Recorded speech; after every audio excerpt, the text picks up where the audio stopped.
guys, give me energy. Hello, room. How are you?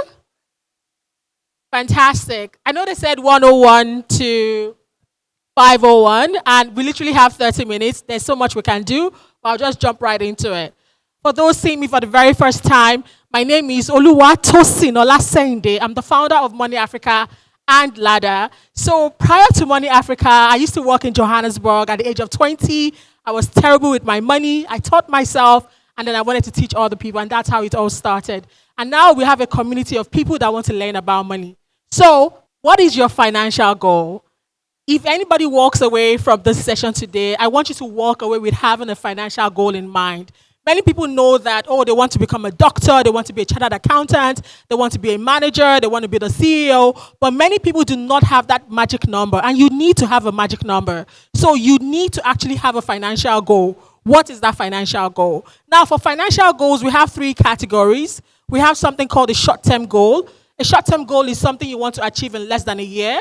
You have the medium-term goal, which is between 2 years to 5 years, and then you have a long-term goal, which is about a decade. We always tell people, when you're thinking about your 10-year goal, I want you to go crazy. We are always thinking about what's going to happen in 1 year. You obsess about the 1 year. You obsess so much about it. But how about your 10-year goal? What is your 10-year goal? I'm challenging you today to actually get a pen and paper, write down, what do I want to see happen in the next 10 years? What's the plan for the next decade? So for today, we'll be talking about a myriad of things, wealth as a result of mindset, amongst others.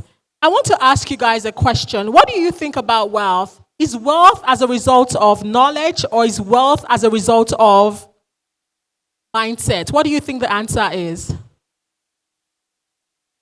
Okay, so I'm hearing mindset and I'm hearing both. In actual fact, the answer is both. However, it gets really interesting. Mindset covers 80% of it, while knowledge carries 20%. I love to use this analogy. Mindset can be likened to the soil, while knowledge can be likened to the seed. If you put a fantastic seed, you imported that seed, it's great, it's a great hybrid, it's a fantastic seed. If you put that great seed in a terrible, poor soil, what's going to happen? It's going to die. And that's why everybody keeps talking mindset, mindset, mindset. But trust me, they are not bullshitting. They actually mean business. Also, for those that are starting their personal finance journey, if you're looking for a good place to start, I want you to start here. There are a lot of myths out there. People feel, oh, they have to come from a wealthy family, they have to have masters in finance, and all these other crazy things out there. But the data is telling you once again, once you have the right knowledge, invested in the right mindset, you are up for a jackpot. Also, if you look at the average self-made millionaire, the person spent on average between 20 to 30 hours per month studying about their finances. So you have to be intentional. It's not something that happens per chance. So you're just scrolling on Twitter and you see somebody talking about NVIDIA, or you're just walking and then you see somebody talking about AI. No, if you really want to grow that money, you have to intentionally set aside some time and invest in learning about your money. If you don't learn about it, what's going to happen? It's going to teach you. So you want to be on top of it by actually learning. Wealthy people never leave things to luck. They are very intentional and they jealously guard it. What am I talking about here? I'm talking about insurance, right? So your biggest asset is actually your health. Everybody should have some kind of insurance, right? So if you feel like your employer has underinsured you, speak to HR. They might be willing. So be willing to pay for that gap. You should be on the best insurance you can get, because you are the machine, you are the engine. If anything happens to you, what happens to all the things you've been saving? Waste of time. So you are the machine. And you need to, I don't think people fully appreciate how much of an asset they are. Because if you truly do, you will do lots and lots of things differently. There's so many decisions you will not take if you understand that you walking as a person, you are a massive asset. So that health has to be jealously guarded. I remember when I was living in South Africa, there's a company that used to reward you every time you go into the grocery stores and you make certain decisions. So start thinking of that. So you're not thinking only of when it happens, you're thinking of preventative, right down to what you eat, right down to how you exercise, right down to the things you expose yourself to the activities you participate in. You start seeing yourself as an asset, as you're walking, that you exist. Forget it. You might have just 10,000 naira in your bank account now. You're saying, Tosin is saying nonsense. But I need you to know that you existing as a person, you're a massive asset and you need to start seeing yourself that way. So the next one is We've spoken about health. The next one is your automobile, your cars. The majority of Nigerians have a third-party insurance. You should have a comprehensive insurance. And I have something to say. If you cannot fully insure your car, I seriously feel like you cannot afford it yet. Just maybe you should leave it on the parking lot. And I'm not joking, I'm really, really serious. The next one on this list is life insurance. I've seen people in their 20s say, Tosin, should I get a life insurance? I do not subscribe to it. You know why? If you don't have kids yet, I will not worry about it.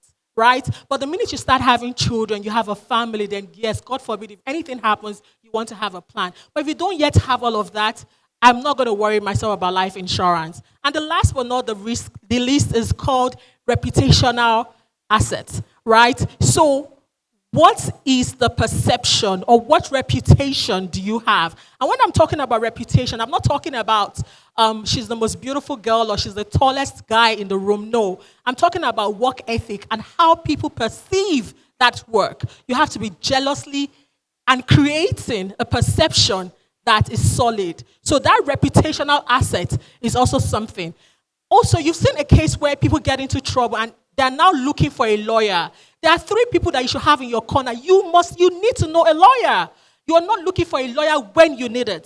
There are 3 things you do not look for when you need it. You don't start looking for money when you need it. You want to establish that relationship so that when you need it, you can dip into it. Number 2, relationships. You don't want to start looking for it when you need it. You want to create it so that when you need it, you can dip into it. And the next one is also what? Legal services. So you don't need to have a lawyer on the retainer, but you need to at least know a good lawyer so that if you need it, you can pick up that phone. Achieving financial independence, contrary to what you've seen or what you've heard, is actually very slow. And people do not like to hear this. In the media, Lagbaja just raised $5 million. Hi, my name is Oluwatosin. I put up a sale over the last 3 hours and I made $1 million in sales. They are fantastic, but guess what? They account for less than 5% of the people. The majority might not see $1 million in a year, right? And I hope you see it, and I want you to see it. But I'm saying for majority, they build it over what? A period of time. And we need to be comfortable with building wealth gradually. We need to be very comfortable with building wealth gradually. You hear people, I've been building for the last 5 years. We saw the magnificent growth in year 6. Or I was on the second business, and that's when we saw that growth. So not everyone is going to hit it that fast. And the people that hit it at once, or even that fast, they're in the minority. But the majority, what is it? Slow and steady. Slow and steady. And you need to be comfortable with that. So we did an analysis here, just seeing what could happen with trickles of drops here and there. If a person in their 20s was investing 20,000 naira every month, by the time he or she hits retirement, that's a whooping 211 million naira. Now you're probably thinking, what's going to happen in the next 30 or 40 years naira to the dollar? I get it. The currency risk is a real problem, right? But stay with me. The reason why I use the naira is we buy in naira, we spend in naira. Many people are familiar with it. I'm also going to show us the dollars. If that same person that was investing 20,000 naira every month started 10 years later, guess what's going to happen? They would lose 135 million naira just by starting 10 years later. The aim of this conversation is not to make you feel bad, but it's to tell you that wherever you can start, start now. And if you are starting late, look at what's happening. If that same person in their 30s increased it and today doing 50K every month, he or she is going to catch up with the person that started 10 years before. So if for some reason you couldn't do anything in your 20s, you're now in your 30s, you just have to put in what? More effort in order to make up for time lost. And if you do not make up for time lost, that's also fine. There's something we say in Nigerian parlance, at all, naim what? Bad pass. So do what you have with what you have. So here's the numbers as well in dollars. Start investing in your 20s. You're doing $50 every month. It counts. It could be a side hustle. It could be a speaking thing. It could be filling data.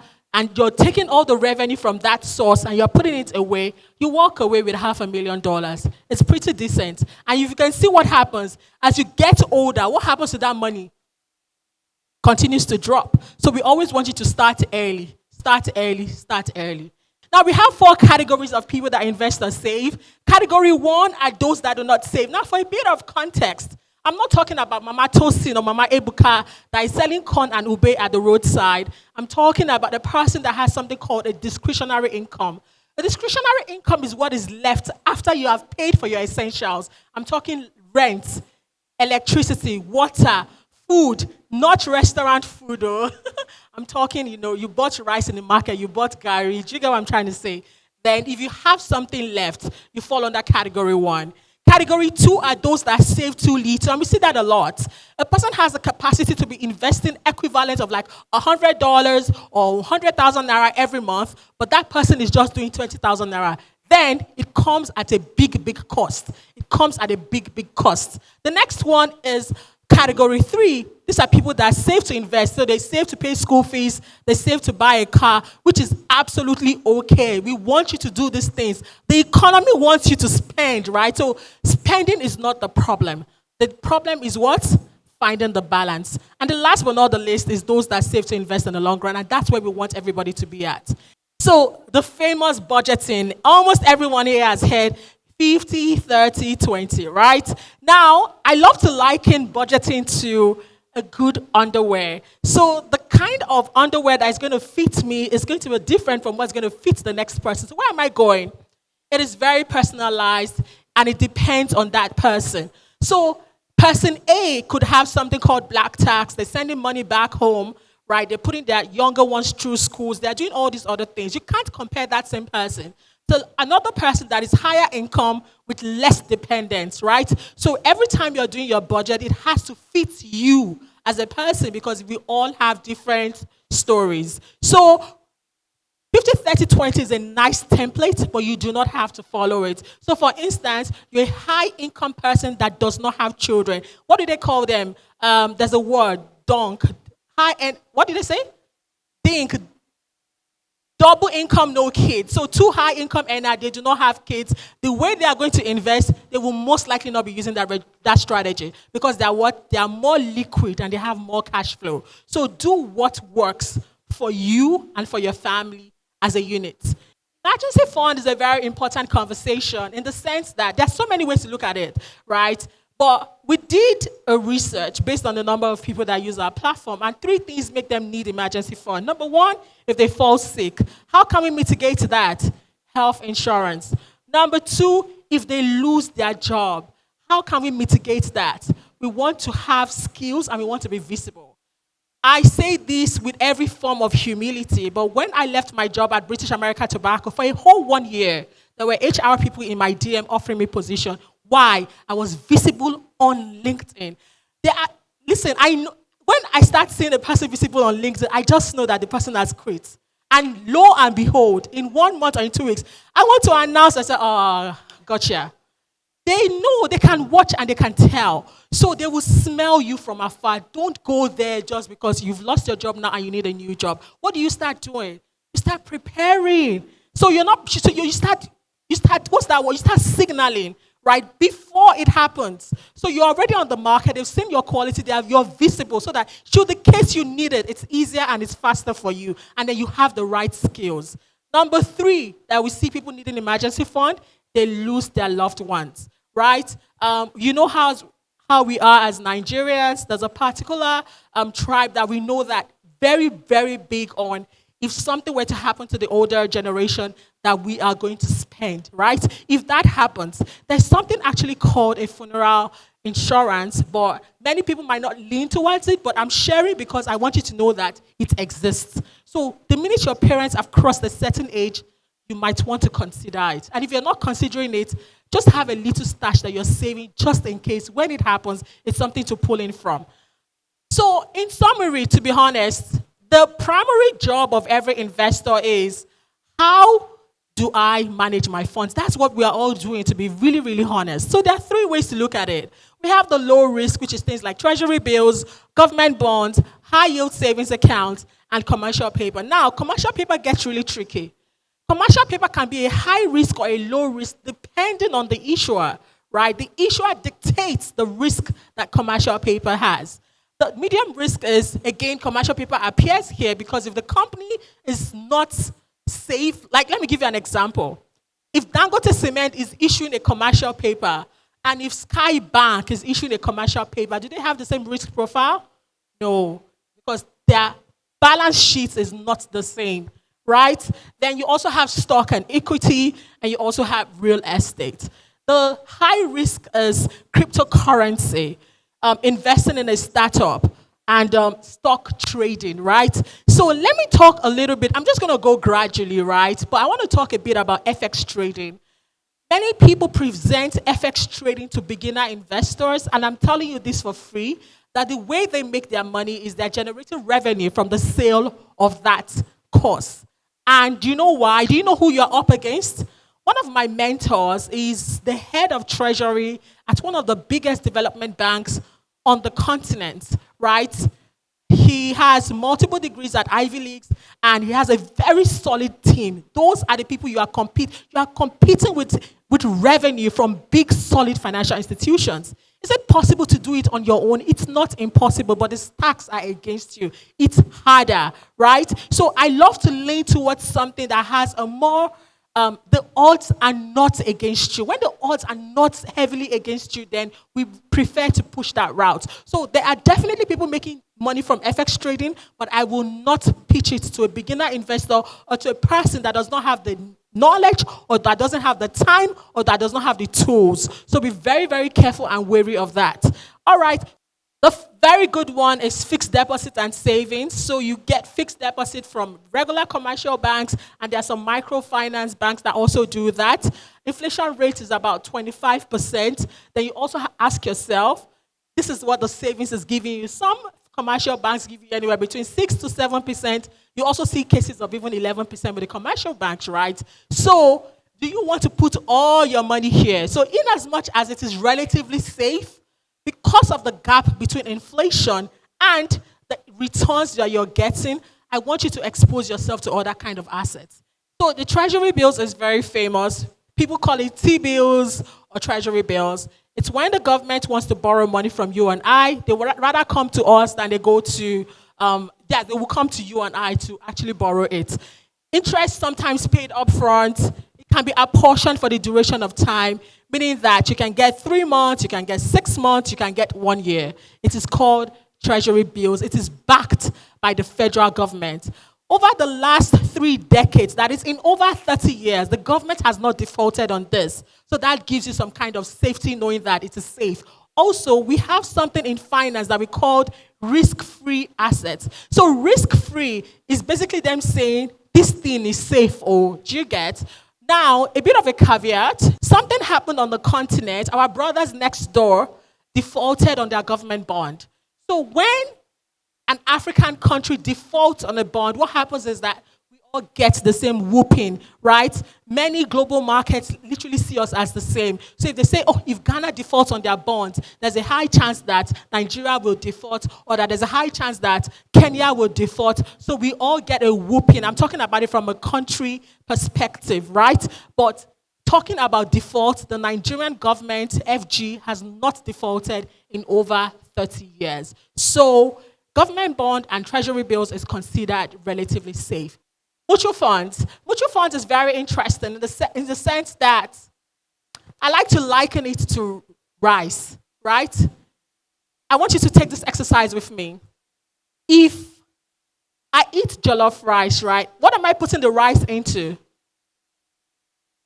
If I'm cooking jollof rice, what am I putting the rice into? Tomato sauce. Thank you. If I'm doing coconut rice, what am I putting the rice into? Coconut sauce. If I'm doing making fried rice, what am I putting the rice into? Vegetables. Fantastic. That is how mutual funds work. Mutual funds is determined by what the fund is dipped into. If they put the fund in treasury bills and commercial paper, we have a money market mutual fund. If we put the fund into the stock market, what do we have? Fantastic. We have equity or stock mutual fund. If we put the fund in real estate, what mutual fund do we have? Real estate mutual fund. We get the gist. So the next time you're buying a mutual fund, what are you going to ask? What constitutes, or what is that fund? What constitutes of that fund? You want to know what it is made up of. That determines what kind of mutual fund it is. Are we together? Okay, this is my fave. Equities, stocks, shares, they can be used interchangeably, and they all mean the same thing. It basically means you owning a pie of an asset. I remember when we started about 5 years ago, we talked to people about stocks. And people are like, oh my God, my grandfather, and they are not lying. My dad lost his money. They are not lying. In 2008, the Nigerian stock market saw a significant decline. Many people lost money. Also, the market was not fully or properly regulated. We've seen so much changes like several years after, and there's so much improvement. This year has been crazy. You've been seeing lots and lots of posts, people talking about the stock has done like 200%, 300%, 400%. However, I want us to always stick to the reason why we are buying those companies. I've always known that a lot of Nigerian stocks are undervalued. There was a time GTB was going for 20 Naira. I almost carried a microphone like, oh my gosh, guys, have you seen the numbers of this company? There is no way GTB should be trading for 20 Naira. But at the end of the day, the market also determines what value they think you are, because that is how much they are willing to pay. As of this year, GTB crossed 100 Naira, right? I think it's now sitting on 90 something. I need to go check what the latest numbers are. But where am I going? Don't put money that you need for rent in the stock market, because you really do not know what's going to happen in the next 6 months. You cannot time it. Don't let anybody lie to you. So things like school fees, things like rent money, things like emergency fund, it has no business being in the stock market. People ask you questions like, Tosin, what stock can I buy for the next 6 months? I'm like, that's not how it works, right? So talking about equities or stocks or shares, I want you to start thinking what? Long term. You're thinking 2 years, thinking 5 years, thinking 10 years. You're thinking long term about it. Next, okay, so stay with me. Warren Buffett bought his first stock at the age of 11, and there are two primary ways where how people earn money on the stock market. They either earn through capital appreciation or they earn through dividends. And there are cases where the companies can actually give you both, right? Where you can get dividends every month and you can get capital appreciation. If there is something that US stocks do very well, they are the masters at capital appreciation. You will literally see the boom, boom, boom, they grow. But there's something Nigerian stocks do really well, and that is what? Dividend. They are fantastic at dividend. But over the last 1 year, we've seen a significant difference, and we are observing and we are also watching. So in 2019, we did a 10-year challenge, basically just seeing how the stocks had performed in 10 years. Look at GTB, just 182% growth in 10 whole years. Look at UBA, it dropped by 34%. The best performer here was Nestle, and we also had Stanbic that did relatively well. But in 2019, really, nothing overly impressive, but they were paying dividends. We did that again at the end of December 2024, and we saw significant difference, right? UBA, look at how great that performance is. You're looking at NEM Insurance as well. It has grown. Look at GTB as well, 126%. That 57 Naira is now almost 100 Naira.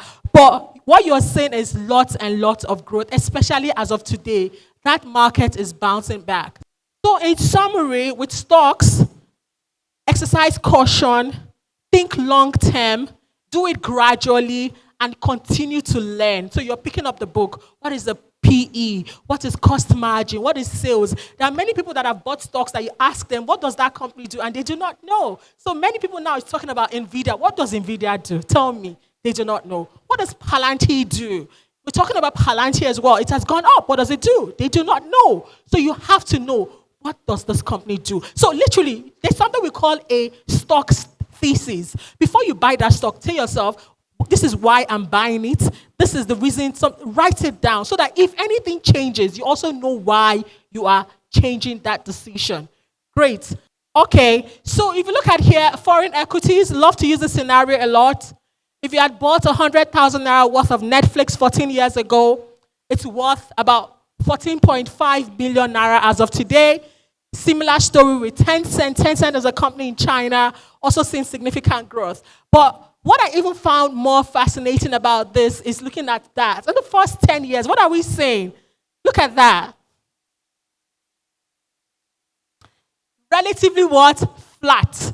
And the first 10 years, it was relatively flat. So you really, really just have to be patient. seeing how that company is going to change over time and seeing what they are doing. So you're asking yourself, what are they doing? Do I believe in it? Do I see growth? Is there an opportunity? Great. So another asset class here is personal development. It's a fantastic resource, and I strongly feel everybody should aggressively invest in it. For every 1 Naira you invest in yourself, you get 100 Naira return. That's a minimum of 10,000% return. Many people skimp on this, and you should not skimp on it. Many people buy courses, subscribe to classes, they don't take it. So they love the effect of, oh my gosh, I've paid for that course, but they're not going to take the course. Or I've subscribed for that plan, but they're not going to use it. Or I signed up to start reading from The Economist, but they are not reading. Or I bought X, Y, and Z financial literacy book, but they are not doing it. So the hardest part is following through with the purchases you've made. So if you are in doubt, just remember that this is a fantastic asset class to also invest in. Currency risk. The Naira has lost around 70% of its value against the US dollar. We strongly advocate that a portion of your portfolio should be denominated in the US dollar or in foreign currency. Just a part of it. So we're not saying don't invest in Naira. That's not it.